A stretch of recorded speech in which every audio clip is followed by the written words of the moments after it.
of the Bahamas. Thank you, Mr. Speaker. I speak on behalf of over 700 islands and keys, 1/10 of the islands in the West Indies. In fact, 289,881 square kilometers. Mr. Speaker, this is the scale of my country, the Commonwealth of the Bahamas. And yet, the challenge of addressing national security concerns while taking into account our humanitarian obligations is even bigger. And as you might imagine, Mr. Speaker, with a country with territorial waters of that size, you're going to have some missteps along the way. So I understand that I have to admit that the Bahamas does not have a perfect record when it comes to defending human rights. As a matter of fact, according to the Bahamas 2018 Human Rights Report, although our Constitution, quote, prohibits torture and cruel, inhuman, or degrading treatment or punishment, at times, citizens and visitors alleged instances of cruel or degrading treatment of criminal suspects or of migrants by police or immigration officials, end quote.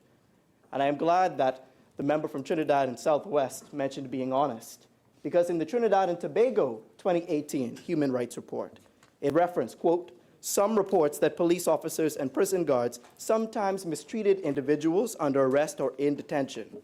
Must be deja vu. So typically and regrettably, Mr. Speaker, the most egregious demonstrations of our shortcomings are not found in the lack of internationally accepted best practices in our legislation, rather in our treatment of migrants, especially those from countries that are represented here today.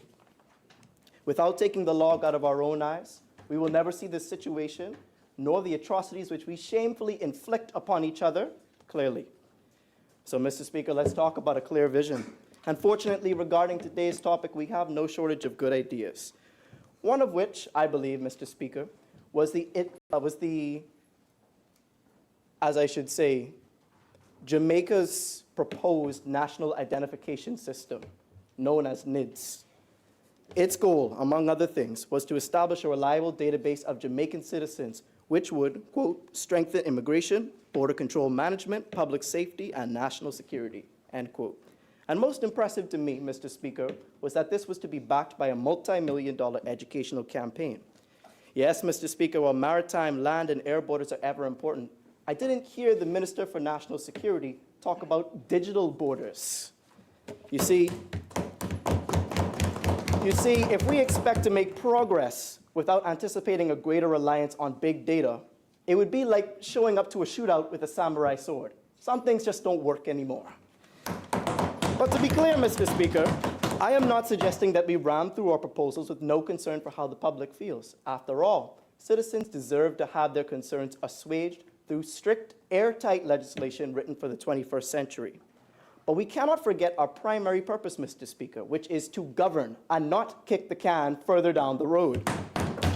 Intentional, proactive reform is necessary so that we will not be crushed when the weight of regional crises that we've discussed here today strains our outdated national security apparatus. Whether we are crushed, Mr. Speaker, is a choice that we can make. It's political football or persistence. Does this government really have the desire to implement that which will work, or that which they have paid persons to tell them will work?